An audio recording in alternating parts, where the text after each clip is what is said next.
2015년 8월 30일 오전 하나님 말씀은 히브리서 6장 13절부터 20절입니다. 히브리서 6장 13절로 20절 말씀입니다.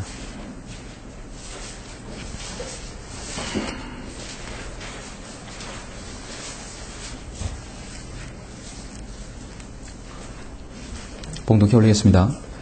하나님께서 아브라함에게 약속하실 때 두고 맹세할 이가 자기보다 더 큰 자가 없으므로 자신을 두고 맹세하며 말씀하시기를 반드시 내가 너를 복주고 복주며 또 번성케 하고 번성케 하리라 하셨더니 그가 그처럼 끈기 있게 견딘 후에 그 약속을 받았느니라. 실로 사람들은 자기보다 더 위대한 일을 두고 맹세하나니 확정을 위한 맹세는 그들에게 모든 다투는 일의 종결이니라. 이 점에 있어서 하나님께서는 약속의 상수자들에게 자기의 뜻이 불변함을 충분히 나타내시려고 그 일의 맹세로 확정하셨으니 이는 하나님께서 거짓말하실 수 없는 이 두 가지 변치 못할 사실로 인하여 우리 앞에 놓여진 소망을 붙잡기 위해 피난처를 찾아 나온 우리로 든든한 위로를 받게 하려 하심이라. 우리가 이 소망을 혼의 닭같이 가졌으니 확실하고 견고한 소망이라.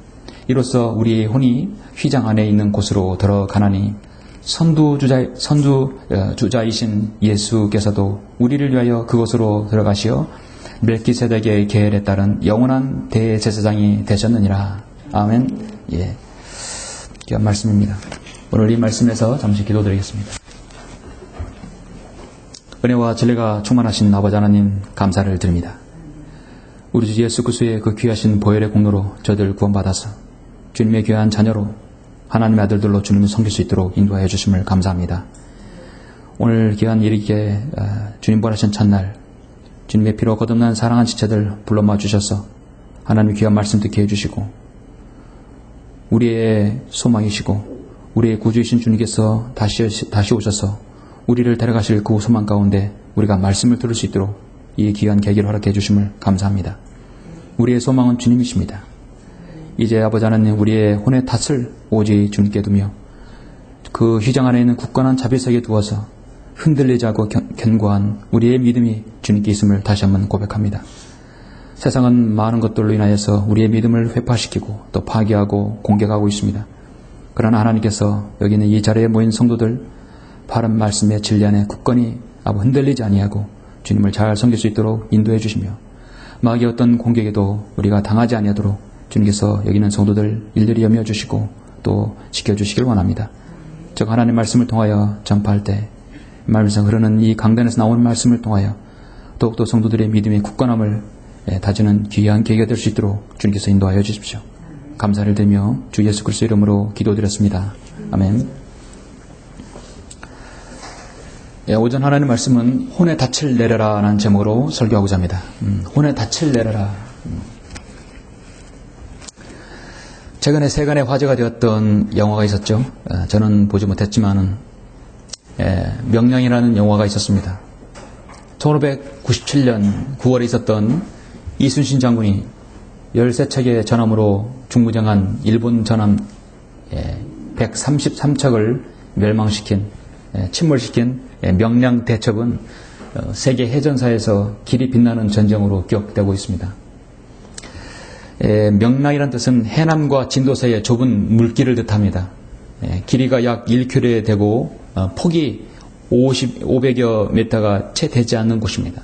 폭이 아주 좁고 길이가 상당히 길어요. 신미 밖에서도 저류 흐르는 소리와 소용돌 치는 물 울음소리가 너무나 커서 그것을 명량이라고 부릅니다. 또 울돌목이라고도 합니다. 밀물 때는 동쪽인 남해 방향에서 조류가 밀려들어서 서해 방향으로 빠르게 흐릅니다. 그러다 썰물 때는 반대로 서해에서 또 조류가 밀려들어 동쪽인 남해 방향으로 빠르게 반대 방향으로 흐르게 됩니다. 밀물과 썰물이 만난 시점에는 그곳에 배가 지나가면 그거는 상당히 어렵겠죠.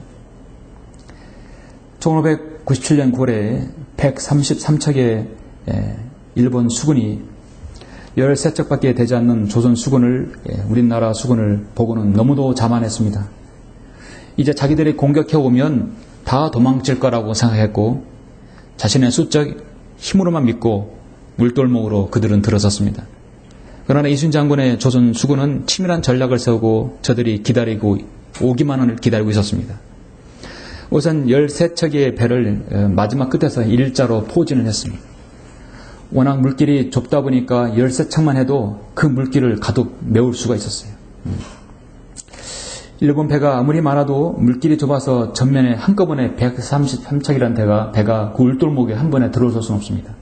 차례차례 약 10척 되는 배만이 그 울돌목으로 들어올 수 있었던 것입니다.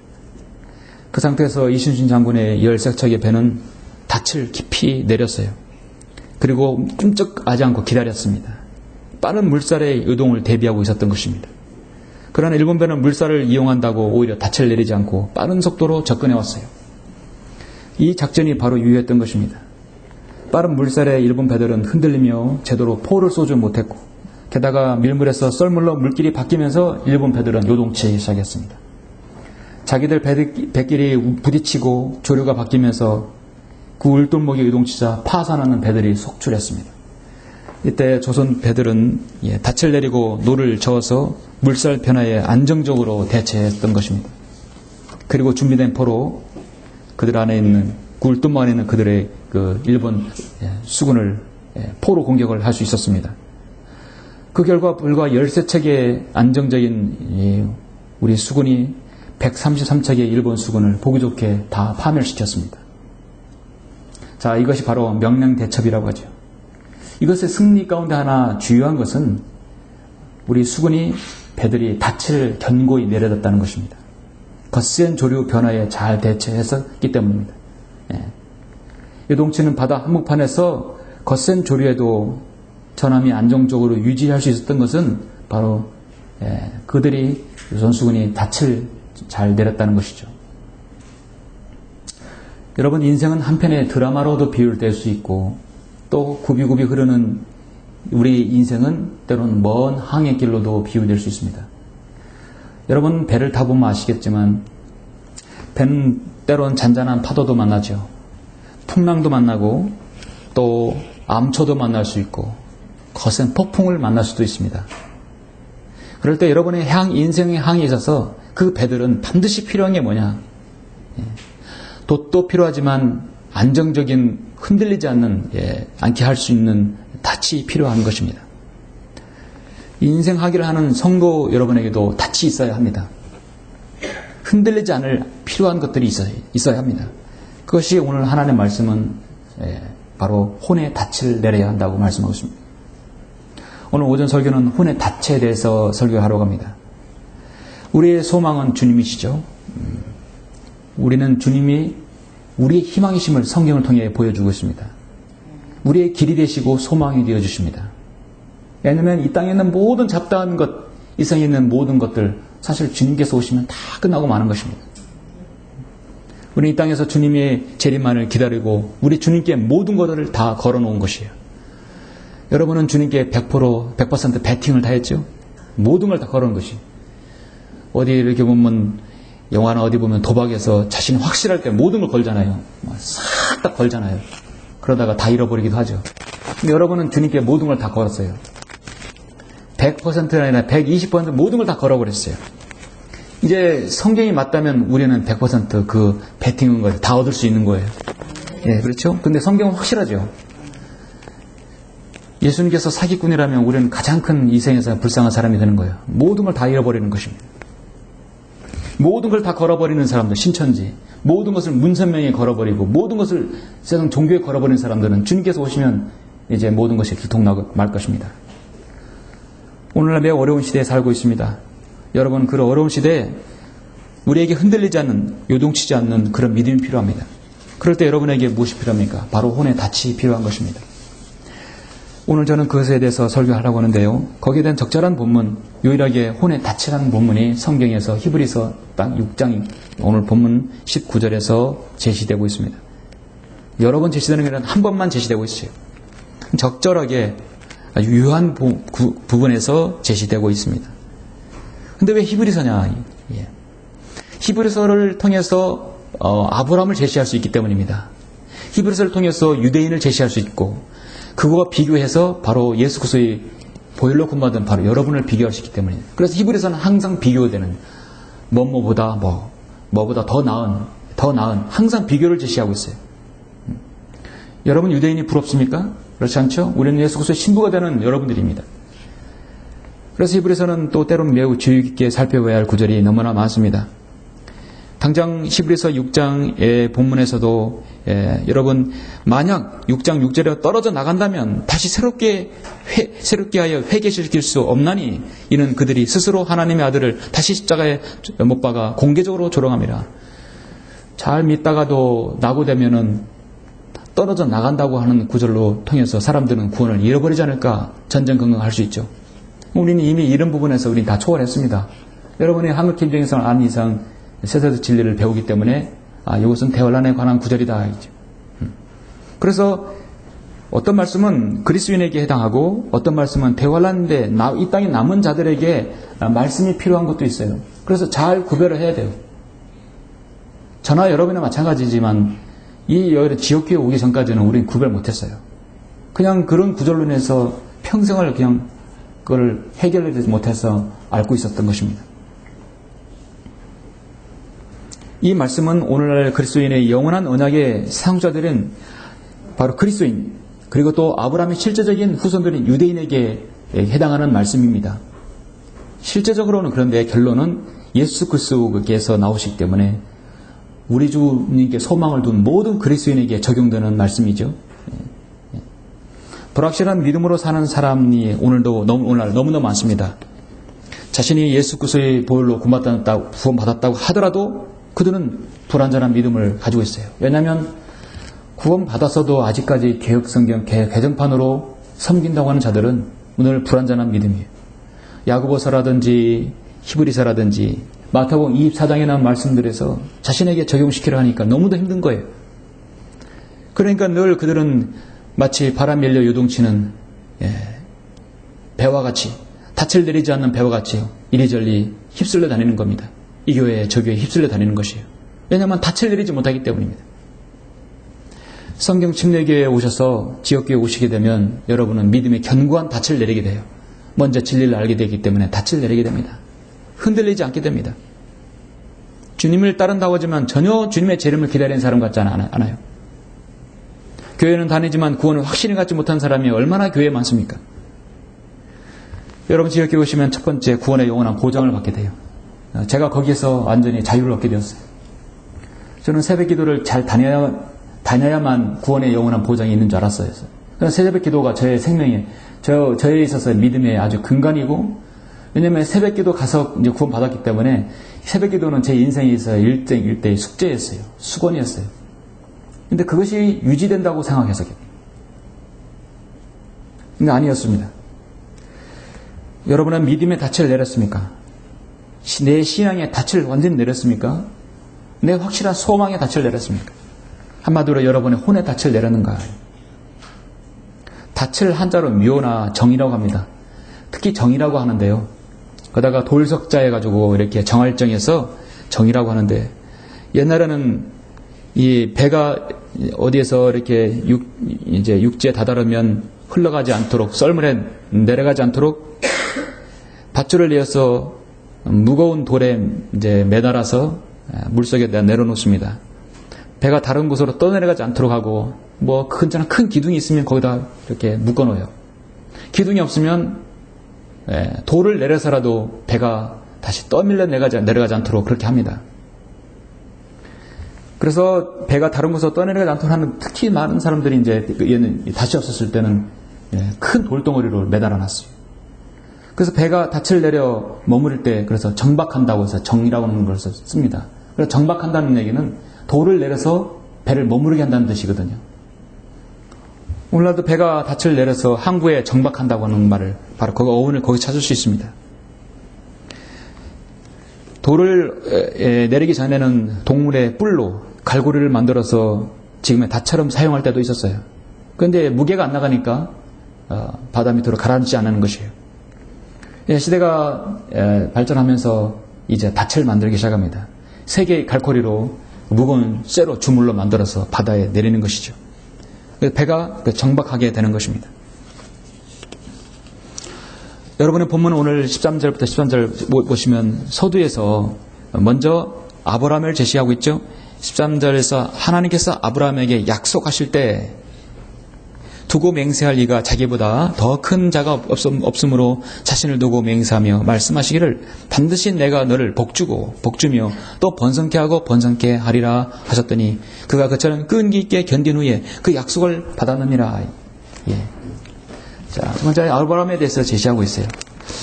처음에 아브라함에게 하나님께서 창세기 12장에서 그에게 약속해 주셨죠. 예. 주께서 아브라함에게 말씀하셨는데 아직 아브라함이라고 이름 짓기 전이죠. 너는 내 고향과 내 친족과 내 아비 집을 떠나 내가 내게 보여줄 땅으로 가라. 내가 너로 큰 민족을 이루게 할 것이며 내게 복을 주고 내 이름을 위대하게 하리니 너는 복이 되리라.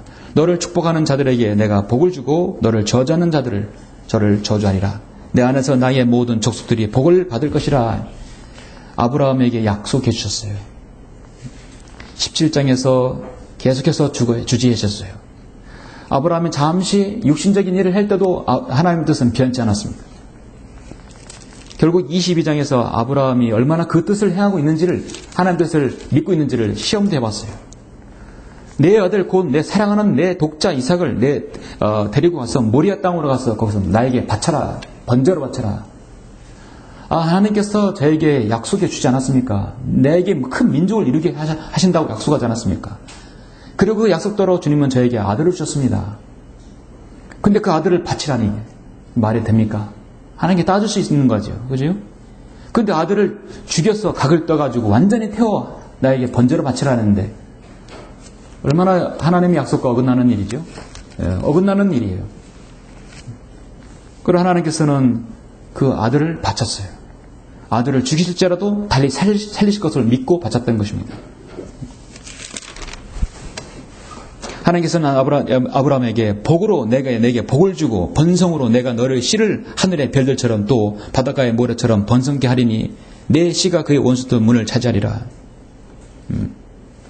왜 그러냐면 내가 스스로 맹세하노라. 이는 내가 이같이 행함으로 내 아들 내 독자의 아들을 내 독자를 아끼지 아니하였음이라. 예. 하나님께서 그 애를 시험했을 때 통과했던 것입니다. 내 씨 안에서 땅의 모든 민족들이 복을 받으리니 이는 내가 나의 음성에 복종하였음이라. 테스트에 통과한 것이죠. 그래서 15절에서 그가 그처럼 끈기 있게 견딘 후에 그 약속을 받았느니라. 그래서 오늘날 유대인들은 그 약속의 상수자들이에요. 그들은 주님께서 오시면 이제 이스라엘 실제로 땅으로 유업을 받을 것입니다. 사도 바울은 계속 말합니다. 처음에 포커스는 아브라함 그 후손을 맞췄지만 가면 갈수록 지금 누구에게 맞춘 것? 바로 그리스도인에게 맞춰주는 것이죠.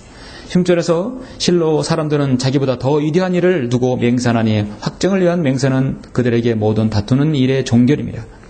이 점에 있어서 하나님께서는 약속의 상수자들에게 자기의 뜻을 불변함을 충분히 나타내시려고 그 일로 맹세로 확정하셨으니 끊임없이 맹세하셨어요. 히브리서 8장에서도 약속하셨어요. 예. 이는 하나님께서 거짓말하실 수 없는 이 두 가지 변치 못할 사실로 인하여 우리 앞에 놓인 소망을 붙잡기 위해 피난처를 찾아 나온 우리로 든든한 위로를 받게 하려 하십니다. 아브라함의 자녀들, 그들은 상속자들입니다. 하나님께서 그들에게 복 주신다고 약속했던 민족들이에요.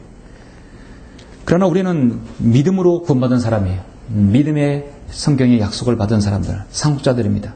저 셋째 하늘에서 올라가서 하나님께 유업을 받아서 가지고 이 땅에서 천년왕국 때 우리 주 예수 그리스도의 신부로서 주님과 함께 통치할 사람들입니다. 이스라엘 민족은 자신들이 그 고토를 다시 돌아가서 약속받은 땅을 상속받을 것입니다. 근데 영역이 틀려요. 그들은 이스라엘 영역이지만 우리는 전 세계 모든 영역입니다. 한마디로 이방인의 모든 영역이죠. 예.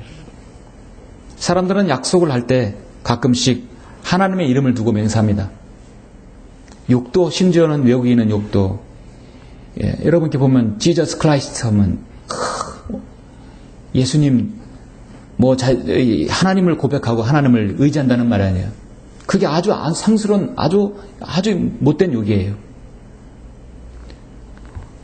오 하나님 마옵소서, 오 마이 갓 사실 좋을 때 말하는 것이 아니라 그들은 기분 나쁠 때, 안 좋을 때 하나님의 이름을 들먹거려요.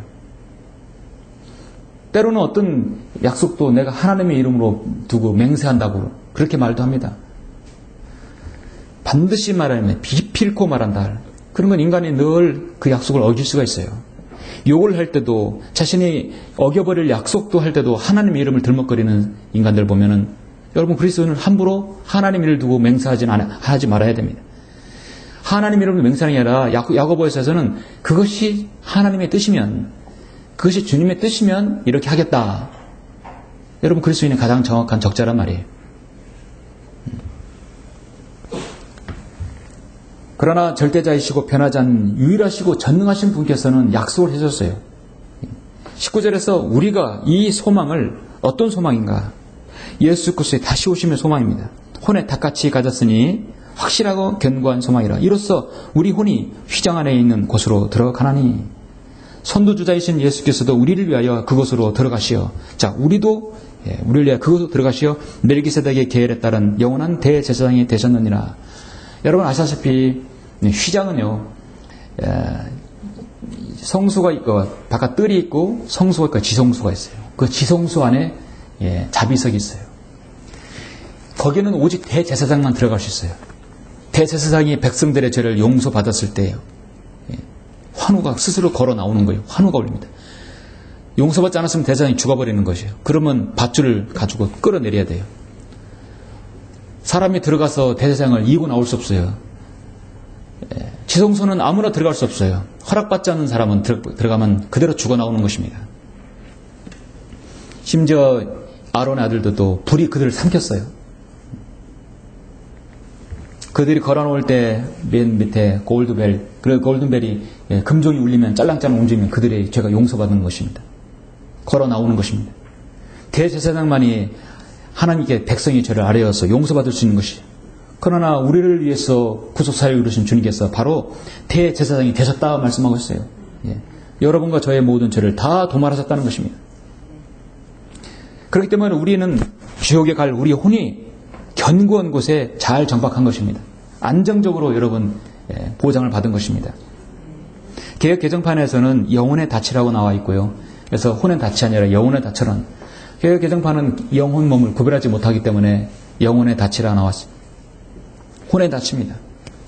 우리가 구원받는 것은 혼입니다. 예수 그리스도의 갈보리의 구속의 사랑을 통해서 우리는 견고한 소망을 가질 수 있는 것이죠. 우리는 혼의 닻을 내려야 되는데 우리는 세 가지 관점에서 혼의 닻을 내려야 합니다. 그 부분이 무엇인가 오늘 참 중요한 말씀이라고 보아집니다. 혼의 닻을 내려라. 첫 번째 어디에 내려는 것인가? 나의 혼은 휘장한 자비석에 견고하게 내려져 있는가 확인해 봐야 합니다. 말씀드렸듯이 이 세상의 모든 것은 삼위일체 세 가지 부분으로 나눌 수 있습니다. 성막을 보면 바깥에 뜰이 있어요. 이렇게 큰 물대가 있고 그 다음에 거기에는 그 앞에는 번제단이 있어요. 뜰이 있습니다. 뜰은 늘 먼지가 있어요. 늘 먼지가 있으면 푸석푸석하기 때문에 광야이기 때문에 흙이 묻어요. 그래서 물대에서 발을 씻고 성소로 들어가는 것입니다. 대장이 성소에 들어가서 불을 가지고 그 다음으로는 지성소로 들어가는 것이에요. 성소 다음에 지성소예요.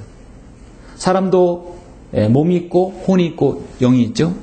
우리의 겉 몸이 있고 그 안에 우리 혼이 있고 그 안에 영이 있어요. 하나님 계신 보좌도 첫째 하늘 대기권, 둘째 하늘과 셋째 하늘에 큰 물층을 지나서 셋째 하늘 하나님 계신 보좌가 있는 것이. 모든 것이 이렇게 세 부분으로 나눠져 있는 것입니다. 오늘 말씀에서 우리가 이 소망을 혼에 닭같이 가졌으니 확실하고 견고한 소망이라. 이로써 우리 혼이 휘장 안에 있는 곳으로 들어간다고 말씀하고 있습니다. 여러분 혼은 구원받은 것을 확신하십니까? 예. 구원이 확신이 없으면 그것만큼 불완전한 믿음 생활이 없죠. 저는 중학교 3학년 15살 때 구원받아서 구원의 확신을 갖지 못한 지 10년을 살아갔어요.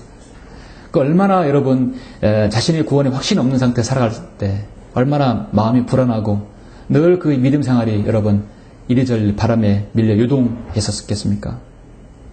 그래서 구원의 유지는 저는 새벽기도라고 생각했었거든요. 새벽기도에서 완전히 해방을 받았어요.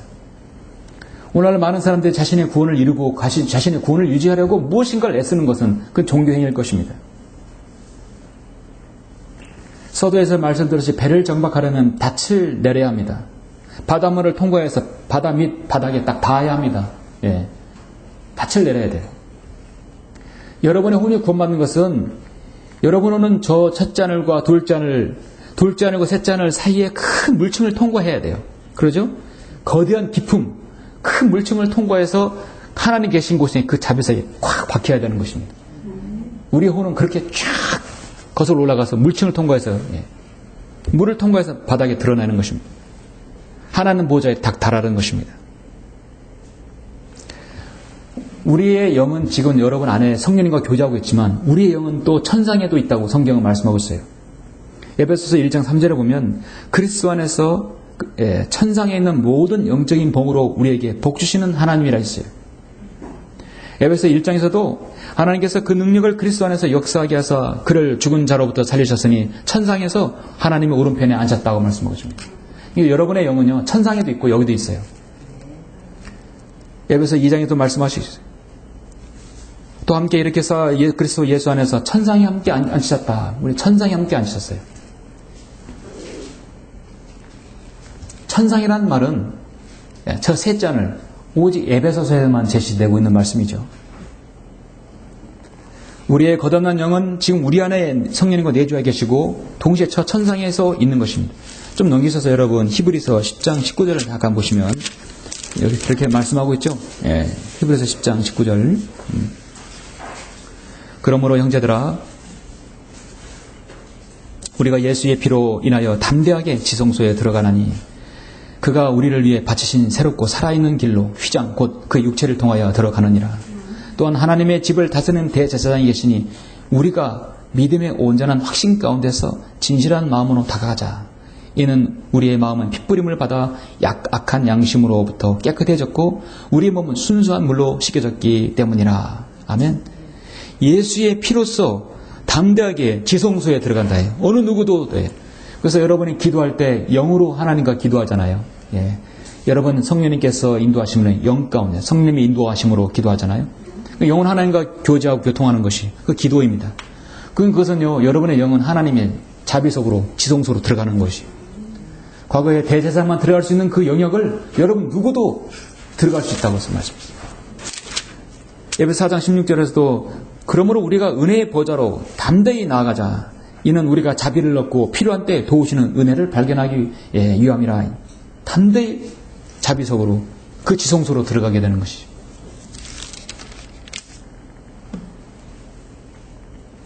그런데 우리가 의심하게 되면 어떻게 했습니까? 여기 말씀처럼 온전한 확신 가운데서 진실한 마음으로 다가가자. 그런데 진실한 마음으로 다가가지 않으면 흔들리는 요동치는 바닷물결과 같다 하겠습니다. 야고보서 1장 6절에서 그런 사람은 하나님의 기도 응답을 받지 못한다고 말씀하고 있어요. 왜냐하면 닻을 내리지 않았기 때문입니다. 도초를 올리게 되면 닻을 내려야 돼요. 그렇죠? 바람 부는 대로 따라가려면 도초를 올려야 되지만 정박하려면 도초를 내리고 닻을 내려야 합니다. 고린도서 15장 58절에서 그러므로 나의 사랑하는 형제들아 견고하라 흔들리지 말라. 여러분이 견고하고 흔들리지 않으려면 여러분 혼의 닻을 굳건히 내려야 합니다. 첫째 여러분의 구원의 투구가 확실해야 돼요. 그러죠? 전쟁에서 여러분 철모는 구원의 투구는 너무나 중요합니다. 자신의 머리를 보호하는 거예요. 머리 한 대 얻어맞으면 끝나는 것이죠. 가장 중요한 여러분의 머리를 보호하는 것, 가장 중요한 것은 여러분 구원의 투구라는 것입니다. 그 구원의 투구가 여러분 혼의 닻을 정확한 자비석에 내리는 것입니다. 아직까지 구원의 확신이 없으신 분 있습니까? 절대로 하나님의 말씀을 통해서는 여러분 그걸 확신을 가질 수 있는 것이죠. 어떤 말씀으로 확신을 가져야 합니까? 두 가지를 들어도 여러분 확실하게 할 수 있습니다. 요한복음 10장 28절에 보면 내가 그들에게 영생을 주노니 그들은 영원히 멸망하지 않을 것이며 또 아무도 나의 손에서 그들을 빼앗지 못할 것이니라. 그들을 나에게 주신 내 아버지는 만유보다 더 위대하시니 아무도 내 아버지 손에서 그들을 빼앗아갈 수 없느니라. 빼앗아갈 수 없어요. 이미 마귀의 손에서 하나님의 손으로 옮겨진 것이, 그렇죠? 빼앗아갈 수 없습니다. 로마서 8장 31절에서도 분명히 말씀하고 있습니다. 그렇다면 이런 일에 대하여 우리가 무슨 말을 하리요? 하나님께서 우리를 위하신다면 누가 우리를 대적하리요?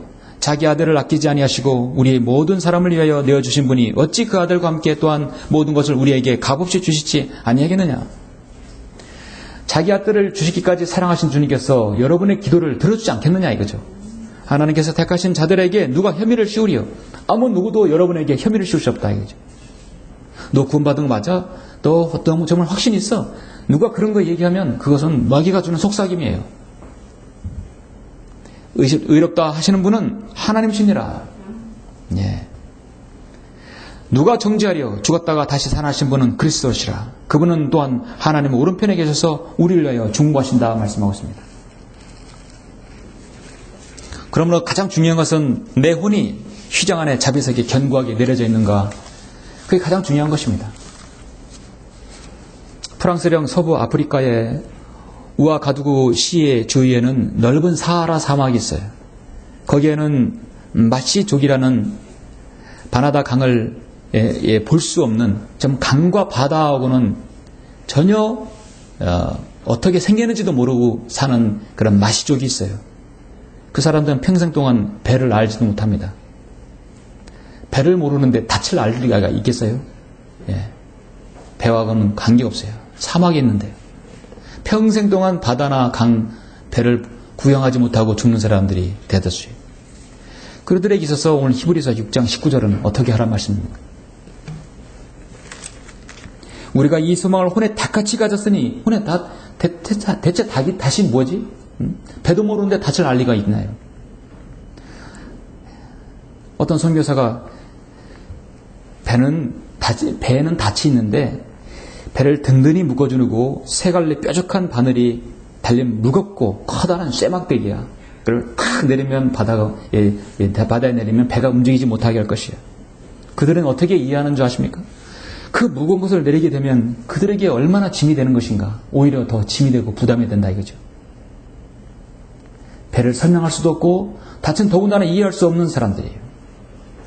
하나님께서는 그들에게 이 말씀을 이해할 수 있도록 바른 말씀을 선교사를 통해서 성경을 번역해 해주셨는데, 이 닻이라는 표현을 어떻게 하는 것인가?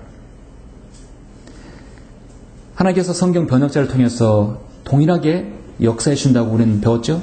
하나님께서는 바른 번역, 바른 필사를 통해서도 하나님께서 그 말씀의 보존을 허락하셨다는 것입니다. 그 마시족에게는 닻을 표현하는데 걸맞은 표현이 있는데, 그것은 짐승을 매는 말뚝이라고 하면 이해한다는 것입니다. 그들은 귀중히 여기는 말이나 소가 있으면 그 짐승을 밖에다가 맬 때 꼭 말뚝에 매여서 재우는 습관이 있으면 당연하죠. 못 도망가지 못하도록 매야 되겠죠. 그래서 마시족의 언어로 된 그 성경에는 이 말씀이 혼의 말뚝 같아서 튼튼하고 견고하다라는 말로 그렇게 바꿨습니다. 닻이 안 되니까 말뚝, 견고하게 움직이지 않게 하신다. 말뚝이라는 표현은 뱃사람에게 닭과 같은 특별한 의미가 있는 것입니다. 그 마시족의 속담에서 좋은 말은 나쁜 말뚝에 매는 사람은 없다. 좋은 말을 좋은 견고한 말뚝에 매야 되겠죠. 예. 하나님께서는 바로 여러분의 혼을 가장 귀하게 여기십니다. 그렇죠?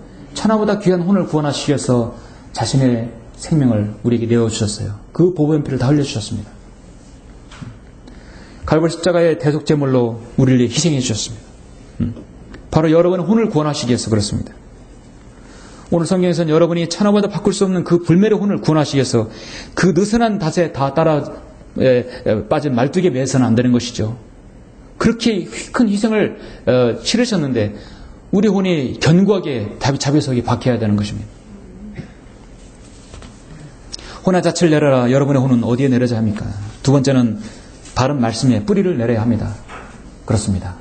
구원의 확신이 있다면 그 다음에 여러분은 하나님의 바른 말씀에 뿌리를 내려야 한다.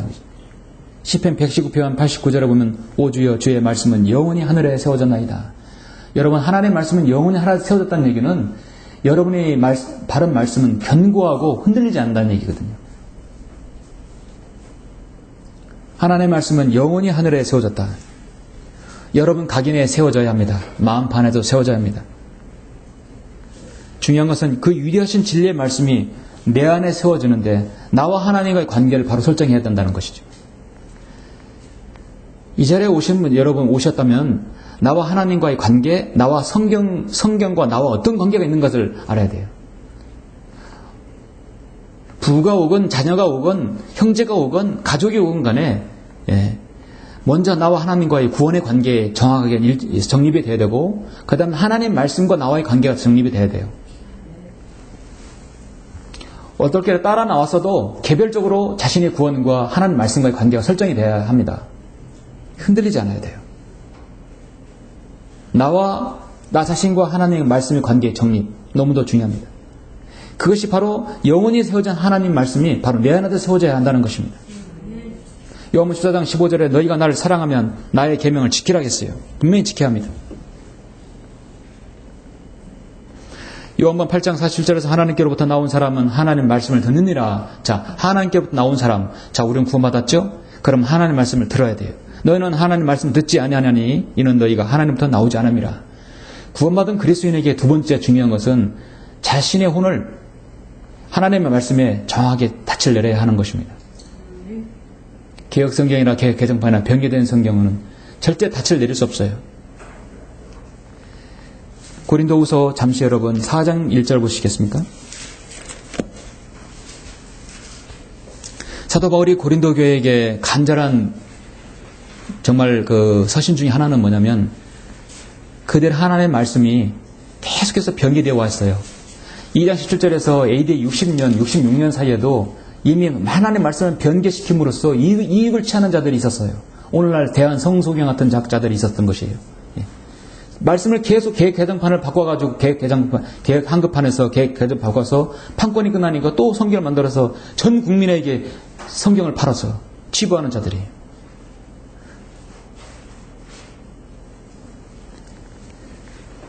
(2장 17절에) 보니까 우리는 하나님의 말씀을 변개시킴으로써 이익을 취하는 여러 사람들과 같지 않고 오직 성실함으로써 또 하나님으로부터 난 자들로서 하나님 말씀 앞에서와 그리스도 안에서 말하노라 했어요.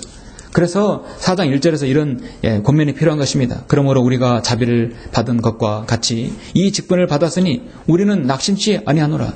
오히려 감추어진 수치스러운 일들을 버리고 교환함 가운데서 행하지 아니하고 하나님의 말씀을 거짓되이 다루지 아니하며 오직 진리를 나타냄으로써 하나님 앞에서 우리 스스로 각 사람의 양심이 추천하노라. 그러나 만일 우리의 복음이 가졌다면 그것은 구원받지 못한 자들에게 가려진 것이라. 그들 가운데 이 세상의 신이 믿지 않는 자들의 마음을 어둡게 하여 하나님의 형상이신 그리스도의 영광스러운 복음의 광채가 그들에게 비치지 못하게 하라 하느니라 했어요. 여러분, 말씀이 변개되면 복음이 변개됩니다. 복음이 변질돼요. 복음이 변질되면 당연히 구원도 의심하게 되죠. 그러면 설사 구원을 받았다 할지라도 그 구원을 이루려고 끊임없이 무엇인가를 하게 돼요. 종교 행위를 하게 돼요. 성경 변개는요, 의도적이고 그건 고의적인 마귀적입니다. 우연이 없어요. 성경 변개는 절대로 우연이 없습니다. 그래서 우스갯소리로 아다만티스 오리겐이 성경 변개 시조 아닙니까? 그가 러커먼 목사님보다 성경을 더 많이 한다고 해요. 왜 그러냐면 성경을 콕콕 집어서 22,000군데나 계속해서 변개시켜놨기 때문에 성경을 알지 못하면 어떻게 성경을 변개시키는가? 알아야 변개시키잖아요. 그래서 우리에게 소망을 주고 복음에 관한 구절들을 여지없이 변개시켜버리는 겁니다. 성경이 변개되면 복음이 변질되고 예수 그리스도의 소망이 없어지게 됩니다. 재림을 가려버리는 것이. 여러분이 구원받은 확신이 있다고 한다면 그 다음에 바른 말씀인 한글 김정인성이 여러분 안에 확실하게 세워져야 합니다. 그렇지 않으면 사상 누각이에요. 언젠가 교회에서 떨어져 나가게 돼요. 시간 문제예요. 지금까지 제가 23년 동안 그렇게 봐왔어요. 여러분이 이 교회에 온 목적이 바른 교회를 찾아서 오는 목적보다도 먼저 하나님의 바른 말씀에 입각해서 와야 합니다. 그렇게 와서 간증이 돼야 돼요. 하나님 말씀이 여러분에게 굳건히 닻을 내리지 않으면 사상 누각이에요. 밀물 한번 썰물만 내려가면 언제 없어져도 가을 바람에 낙엽처럼 없어지게 돼요. 하나만 더 보시겠습니다. 신명기 11장을 보시겠습니다.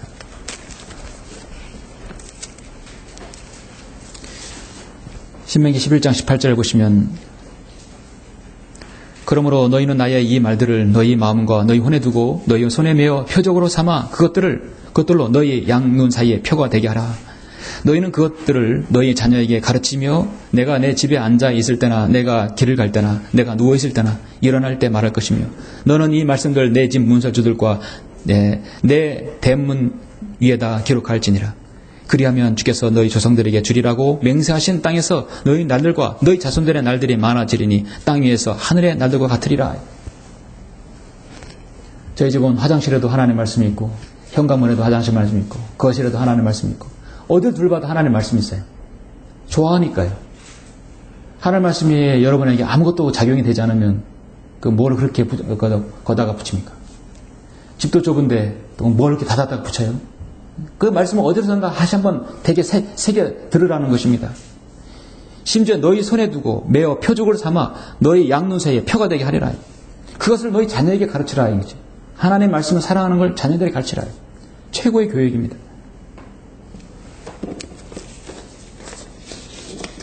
하나님의 말씀이 어디에서든 여러분 가까이 할 수 있도록 하는 것은 부모의 책임입니다. 부모의 역할이죠. 그리고 부모가 그렇게 먼저 하나님과 말씀에 그런 각인이 되어 있어야 할 것입니다. 내가 나태할 때, 쓰러질 때, 주님과의 관계가 멀어질 때, 마귀의 공격을 받을 때, 내가 힘이 약해질 때, 쇠해질 때 내 말에 그 말씀이 경고가 되어야 되지 않습니까? 그 어떤 하나님의 말씀으로 인해서 다시 힘을 내야 되지 않습니까? 그것이 하나님 말씀이 여러분의 혼이 닿이 딱 박혀져 있어야 합니다.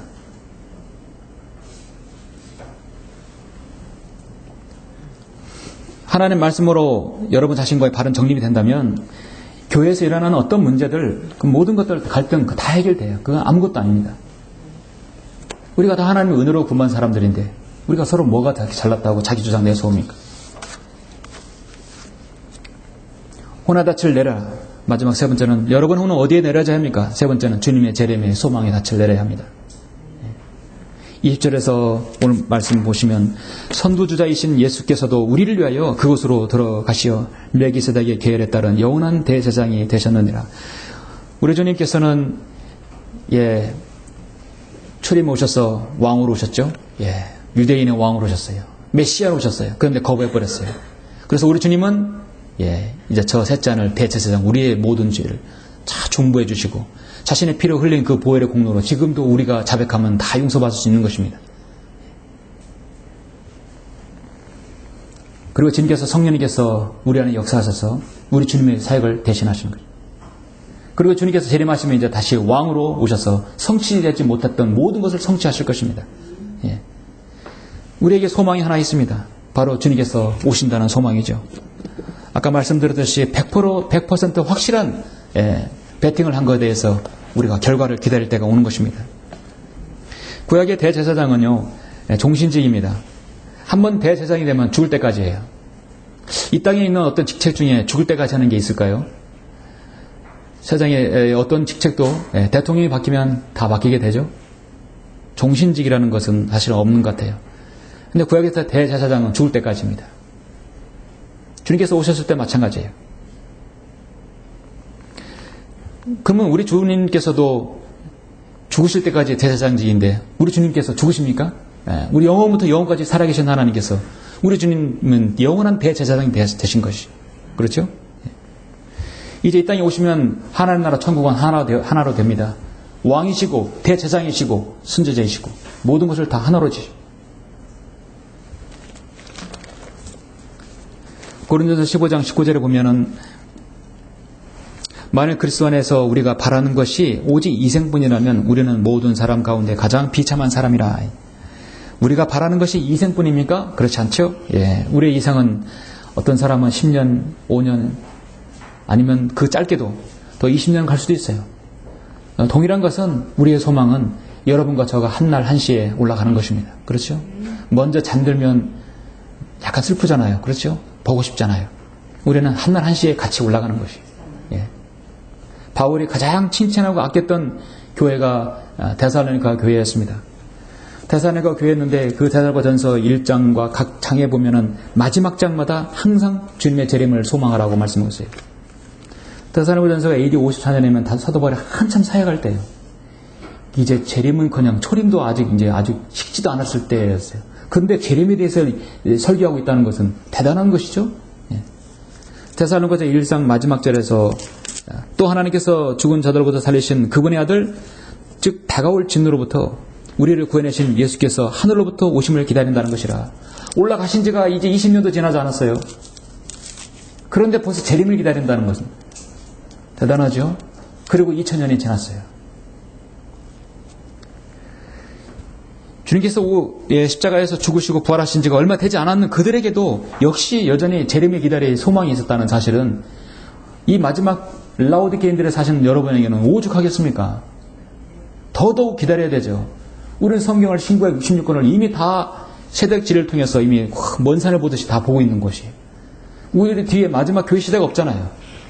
정말 끝자락에 살고 있는 우리가 데살로니가 교회의 믿음이 얼마나 대단했는지를 알 수 있죠. 데살로니가전서 2장 마지막에도 그가 오실 때 우리 주 예수 그리스도 앞에 있을 너희가 아니겠느냐. 이는 너희가 우리의 영광과 기쁨이기 때문이라. 그 너희라는 부분이 마지막 시달 저와 여러분도 포함되지만 데살로니가 교회도 포함된 거예요. 거기에 보낸 서신이기 때문입니다. 3장 마지막 또 13절에서도 매 마지막 장마다 재림에 대해서 제시하고 있는 거예요. 우리 주 예수 그리스도의 모든 성도들과 함께 오실 때 하나님 곧 우리 아버지 앞에서 거룩함에 흠없도록 너희의 마음을 견고케 하시기를 바라노라. 우리 주님께서 대신 이 땅에 내려오실 때는 그의 모든 성도들과 같이 내려온다고 말씀하고 있어요. 우리가 올라갔다가 내려오는 것입니다. 4장 마지막에서도 이건 휴거에 관해서는 말씀하고 있죠. 그리고 나서 살아남은 우리도 공중에서 주와 만나기 위하여 그들과 함께 구름 속으로 끌려 올라가려니 그리하여 우리가 영원히 주와 함께 있으리라.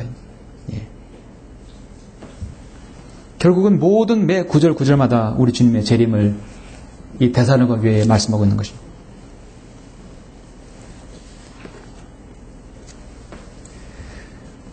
여러분은 인도란 나라를 어떻게 생각하십니까?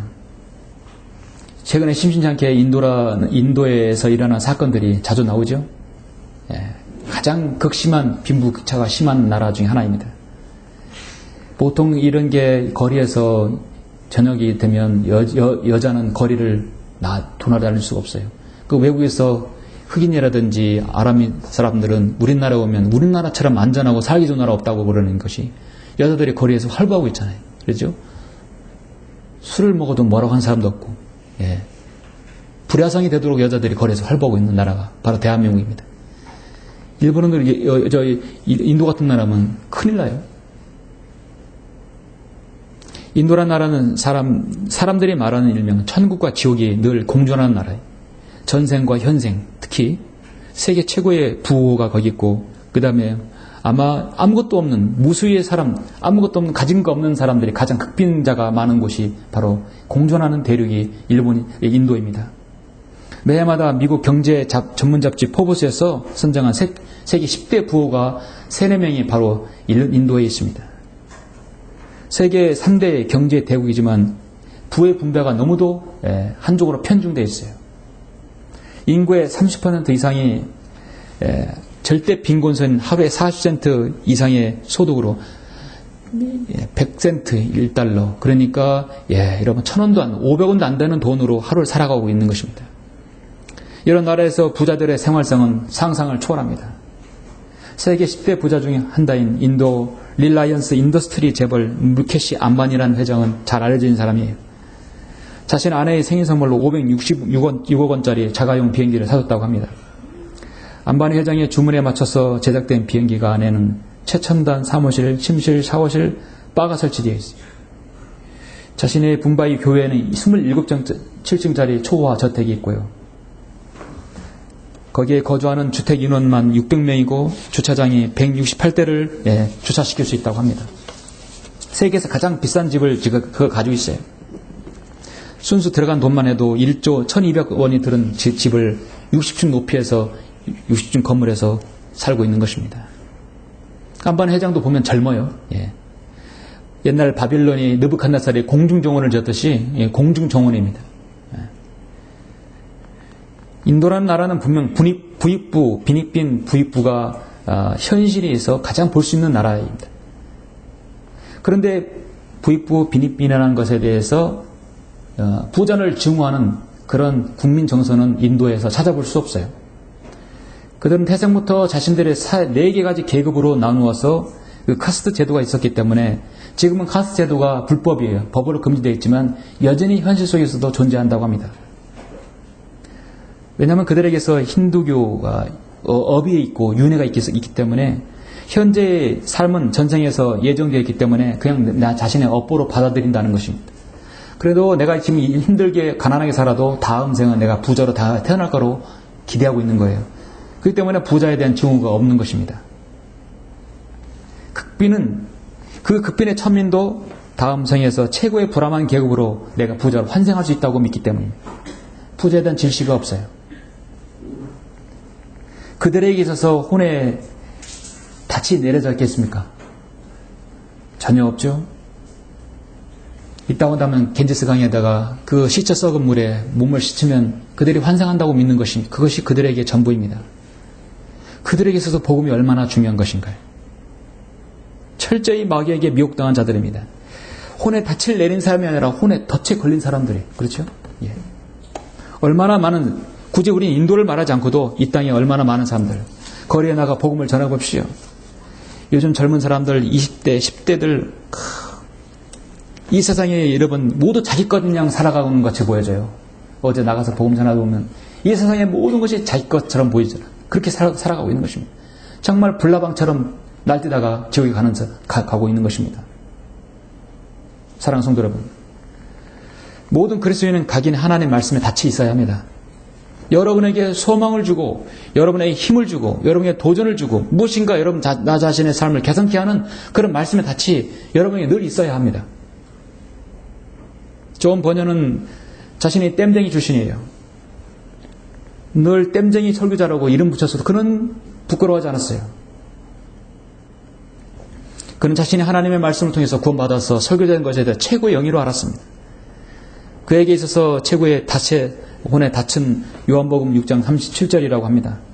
아버지께서 내게 주시는 자는 다 내게로 올 것이요 또 내게 오는 자는 내가 결코 내어두지 아니하리라. 싸움꾼이며 도둑질에 땜쟁이 출신은 자기를 구원하신 주님을 그는 잊지 않았던 것입니다. 일리엄 쿠퍼 설교자는 자살로부터 자신을 구원한 그 본문을 평생 동안 잊을 수 없었다고 합니다. 로마서 3장 24절 25절이었습니다. 그리스도 예수 안에 있는 구속을 통하여 그의 은혜로 값없이 의롭게 되었습니다. 하나님께서는 그의 피를 믿음을 통하여 그를 화목제물로 세우셨으니 이는 하나님의 오래 참으신 가운데서 이전에 지은 죄들을 사하심으로 인하여 그의 의를 선포하시며 종교 개혁을 이끈 마르틴 루터는 로마서 1장 17절이었죠. 유명한 구절입니다. 의인은 믿음으로 말미암아 살리라. 그것으로 종교 개혁을 단행했습니다. 스코틀랜드를 복음화한 일명 장로교의 시조라고 하는 존 낙스는 요한복음 17장 3절이었습니다. 영생은 이것이니 곧 사람들이 유일하시고 참 하나님이신 아버지와 아버지께서 보내신 예수 그리스도를 아는 것이옵니다. 일리엄 캐리를 전 세계를 향한 비전을 심어주고 그가 복음을 전파하게 한 인도로 가서 복음을 전하게 했던 구절이 이사야 54장 2절이었습니다. 내 장막의 털을 넓히고 그들로 내 소소의 휘장을 펴게 하라. 아끼지 말고 내 줄을 길게 하고 내 말뚝을 견고히 하라. 여기서 성령님께서 말뚝을 사용함으로써 혼에 닿은 말뚝과 같다는 것을 보여주고 있죠. 예. 아끼지 말고 내 줄을 길게 하고 내 말뚝을 견고히 하라. 여기 부분에서는 사막의 마시족은 분명히 이해할 것입니다. 그렇죠? 결론적으로 그리스도인은 확신이 없는 믿음 생활은 참으로 무의미합니다. 여러분, 삶이 무의미하면 가치가 없어져요. 가치가 사라지면 우리 그리스도인에게 소망이 없는 것입니다. 여러분에게 삶에 가치가 있습니까? 여러분 소망이 있습니까? 아직 그렇지 않다면 나에게 무엇인가 혼이 닻이 내려지지 않는 것이에요. 자신을 한번 들어보는 좋은 때라고 저는 보여집니다. 여러분 혼의 구원, 여러분의 바른 하나님의 말씀에 대한 확신, 주님의 재림에 대한 소망, 결코 여러분 흔들리지 않는 그 휘장 안의 자비석에서 여러분 굳건히 박혀 있어야 합니다.